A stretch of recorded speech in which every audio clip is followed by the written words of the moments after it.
What's up YouTube, it's Nite, and today I got a very interesting game between Rainboom and Soviet Teapot. Buckle up, it's gonna be a long one.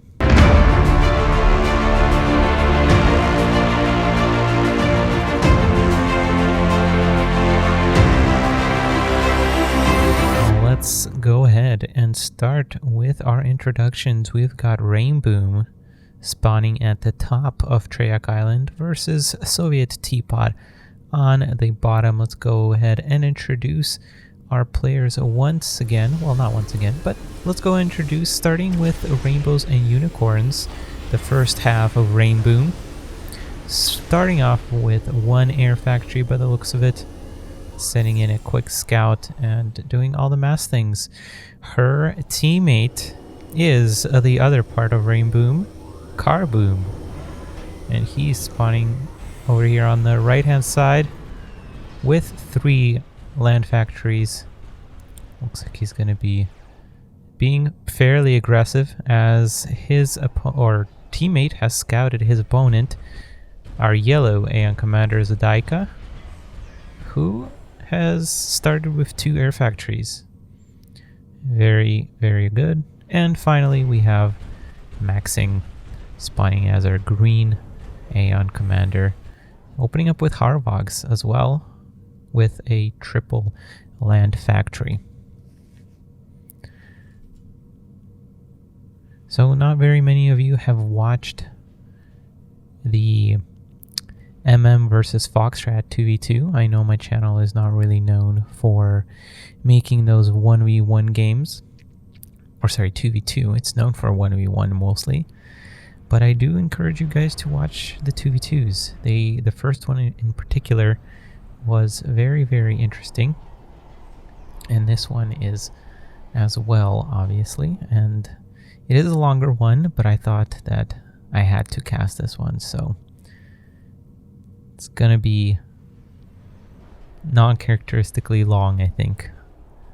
Among my recent videos, I've tried to cut down as much as I can so that, you know, you get the interesting bits while, you know, still being very, very short. That's been kind of my goal here, as we have Maxing's Harvogs finally making their way over here to Carboom's base. And you just see the similarity in strategies. I mean, I feel like these players play with each other a lot, so they probably know what the other is going to be doing. Maxing is doing a really good job here with his bots, trying to harass all around the map, as Carboom is not quite keeping up here. There's a point of defense here for Rainbows, but unfortunately, I almost feel like the commander would have done a better job here trying to counteract than spending the mass for the point defense and sending your, and you know, basically losing a mass extractor because the point defense is stationary and the bots can just run around because they're so quick. So for the most part, you know, if it wasn't for these 2 mass extractors, I would say it's pretty even. Now there's quite a bit of a nasty follow-up here from Daika, as he's plopped down a TML very, very nicely with an engineer. So that's why I like to expand into 2v2s. There's a possibility of these obviously synchronized plays, and what more is there's a possibility of experimentals coming out. So that's what I'm hoping, that these players now start improving their 2v2 games, and we have, you know, crazy experimental wars. I don't think on this map, though, experimentals are too feasible. It is more of a smaller map, which I think goes to say that these players are obviously, most of them are 1v1 players. So I think they're more comfortable with those strategies, obviously, that are more suited for early game. But I would love to see those bigger maps played as well, which I think game 2 was played on a big map. I think it was Weddell Island. But nevertheless, while this kind of stalemate continues, I think, yeah, Rainbow's got her slip tax out, so that TML is not really going to get anything accomplished. I don't think it did. I think it might have picked up 1 mass extractor here. But I did want to say, if you're watching it within a couple of days of release of this video, we do have another Serpents Open coming up this weekend. We already have 17 players signed up, so that's a really, really big tournament. And as I mentioned previously in my videos, you know, they're designed now to be quick, and they're designed to be fairly balanced until you do pretty well, because once you do pretty well, you obviously have to face better and better opponents. But at the beginning, I think everybody is, for the most part, balanced based on MMR. So I really encourage the newer players to join. Like I said, we have 17 players joined, which is ridiculous. There's all sorts of different skill levels already signed up. And if you're watching this, you know, much later down the road, I'm sure there will be Serpent Open tournaments as well. So just go ahead and check out the OSS Discord and stay in the know, participate in the community. If not just for the MMR, I think MMR alone is pretty exciting to participate in. We have almost daily people looking for matches. Of course, they are mostly better players, but if you start to, you know, play, if a lot of people start playing, of course it will even out. So start participating, do some matchmaking, and, you know, have fun and play in the tournaments. And of course, we've got the Serpents Open Winter Season Finals coming up, I think, in April. So that's a bit away here, as we do have an engagement here in the center, which, by the way, we do have those experimentals now, Urchnows. I've been talking for way too long. We're already on 12 minutes. Maxing has plopped down a experimental gantry to pop those out. And, you know, when you see something like this, Carboom, I think you gotta either commit or just try and find another path, because you do have an opportunity to maybe grab Zadaika's base because your opponent went into a lower count of Harvogs. But, you know, it is always a risk. You can end up in a very bad base trade situation, which not always plays out in your favor. But I think they're up on air right now, so maybe it wouldn't have been a bad idea. But I think a better idea is just to commit, especially if you have teleport. Just teleport on top of these two Urchmods, and you have plenty of bots to take them out in a matter of seconds, and then you just micro around the Harvogs. But, you know, it's a whole different story.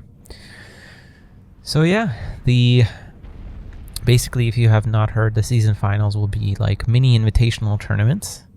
Well, I say that mini because they're obviously qualifying for the invitational, but they're actually quite big tournaments. And I think it's 12 players that do the best throughout the season. So this is obviously the league, and we also have the tournaments. So, and then we also will have tournaments for the 2v2 people. So still trying to think if I want to have it during the same weekend, because that might be logistically a very difficult task to do. So we'll see how exactly I choose to do that. And I'll probably have to, you know, figure that out soon, because April is not that far away. It's already February, and we have about 2 months left. So we'll see what the exact structure is, but there will be 2v2 tournaments, and there will be open tournaments. So stay on the lookout for those. I know a lot of you have been very, very interested in those. We do have 3 Urchmods now. There's like stalematey. This game is very, very stalematey, as these players just are playing so cautiously here. But this was, overall, I thought it was a very interesting game. You know, the first cast that I did for 2v2 was on the same map, and kind of don't like, as you know, to cast similar type matches, but I feel like this was completely different from the match that we saw, I think, last week or 2 weeks ago, where it was just so quick. I think it was over in 7 minutes. This game is already at 16, and I'm going to tell you, and you can probably see from the bar on the bottom of YouTube, that we are probably somewhere around the halfway mark, as now, Carboom, it's going to be so difficult to breach these Urchmods. This is where Urchmods are the best, when they can fire in one direction on one choke point. They're going to tear everything apart. Of course, this arc is their most, you know, strongest firing place here. And Maxing is actually doing something very, very smart here. He's spreading out his Urchmods so that if there is a teleport, they can cover each other's fire fairly decently without all of them having to turn around. So that is very, very smart. And Rainboom has an incredible amount of Harvogs. I'm not quite sure why he's waiting so long. There's a lot of scouting going on, so this plane movement, I would categorize actually this plane movement to be a little more movement for the sake of movement. And you've got to, I've been telling people to start moving their air, but if you do it kind of obnoxiously, I want to say, and without too much purpose, it's just taking your attention away from other places. So it is a fine balance. I'm not sure what Rainbows is doing here. I think that was actually a miscued rally point. So she does end up losing a couple of planes there. There is an engineer making its way down on the bottom right. So we're going to see what exactly he chooses to play. As there is a second land gantry plopping down over here. Looks like there was an engagement of air over here, and Zadaika has lost a few of his planes, and now he's significantly behind. I'm actually not sure what Zadaika has been investing into. I mean, obviously, research-wise, he's been investing into the TML over here, but we also see a nuclear missile launcher here, and this first nuke does end up going over here, so that makes it clear as to what our Soviet Teapot team has been investing in, and it's going straight into the base of our red Aeon commander Rainboom. He loses his core mass extractors, but honestly this isn't that bad. I think if he targeted down this area right here, he could have lost much more. And now there's engagement over here. I think Rainbows was trying to find this nuclear missile silo and try to take it out. Unfortunately, I think she probably misclicks on the wrong thing. I think there was a shield here that she took out. And now that gives the opportunity for Rainboom to engage, because parts of Maxing's Harvogs were in the back, but now it gives them a chance to catch up. There's 3 teleports going on here, and that's what I meant here, as those Urchmods just completely melt over here. Rainboom focusing down the Urchmods now. Unfortunately, he's clumping. I would have loved to see him spread his Harvogs. He doesn't manage to... Oh, he actually does. Well, that wasn't Rainboom. That was actually his teammate Rainbows, who managed to pick off the last Urchma there. And now this is quite a bit of an unfavorable situation for Rainbows, because there's a lot of anti-air on those Harvogs, so she's going to go and try find some more targets. Does a nice job. I think now Rainbows, now that she knows that she has won air, is going to be a little more confident in moving her air, and you're just going to see her all constantly moving that air to find those targets and picking off, I would say the highest value targets. She did a good job taking off this gantry, obviously, but this air factory, I don't think that's the most that's not the best choice of targets here.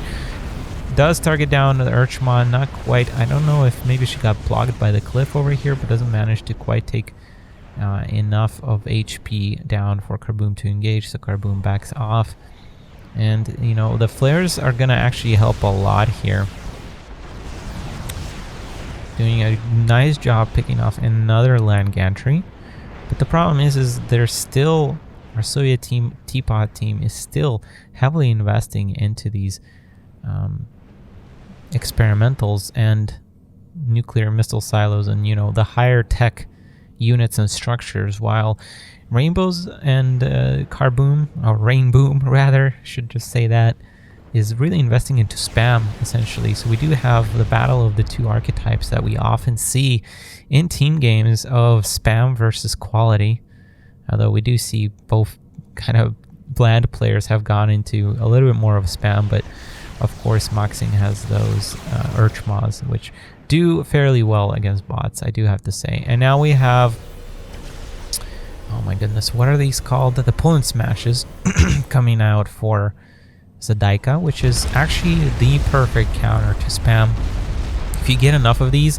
But oh my goodness, Rainbows does a wonderful job here identifying this coming out and sniping it right before it completes. That is a very, very key moment right there, I want to say. Zadaika, of course, queues up that factory right away. Rainbows, just what I said earlier, you see her moving her air brilliantly, taking out yet another land gantry over here. Maxing is down to one gantry. There is now engagements over here on the right-hand side as players are, having trouble keeping up with their own mass production, I think. and they're gonna have to start out producing. But if I had to guess, honestly, I'm thinking, Rainbows, and if you're watching this, I'm thinking you are floating quite a bit of mass at this point, because I don't think that these many factories take up a lot of these vetted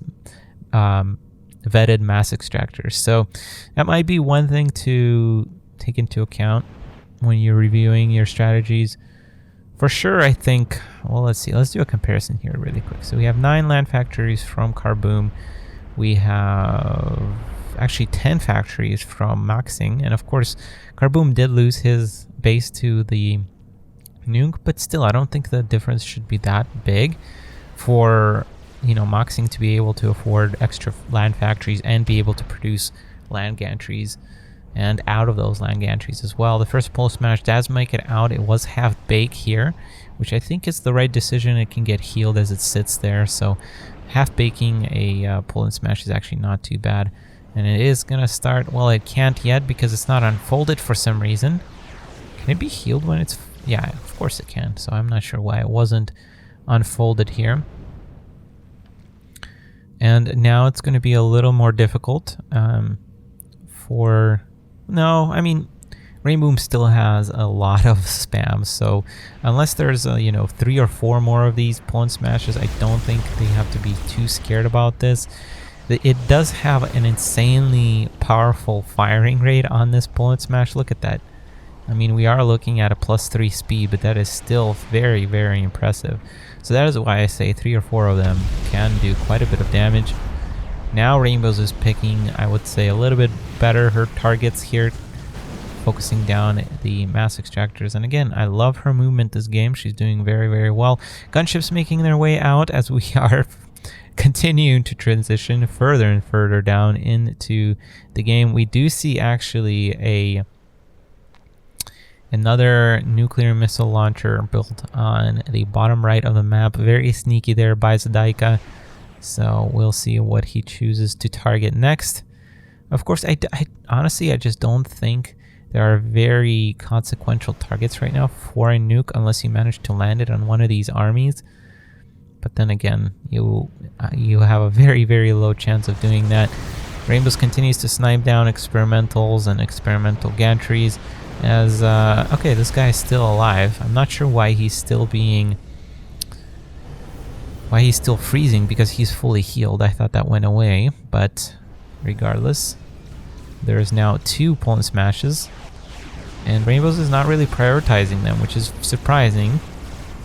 I would think that she would at least want to keep their count low. There's now a 3rd one that's making its way down for Zadaika, and you know, and it's again half baked, but I think this is the right decision. I think, because essentially you can build 2 at a time when you have bake it like that. Yet another Urchma goes down. At this point, honestly, Urchmas aren't gonna be super beneficial. There's so much anti-air here. Rainbows is losing quite a bit of planes, and I honestly wouldn't be surprised if with each bombing run here, she loses more planes worth around the same amount of value as one of these experimentals she's sniping. So it's not terribly efficient way or exchange there, as Zadaika chooses to target down Rainboom again.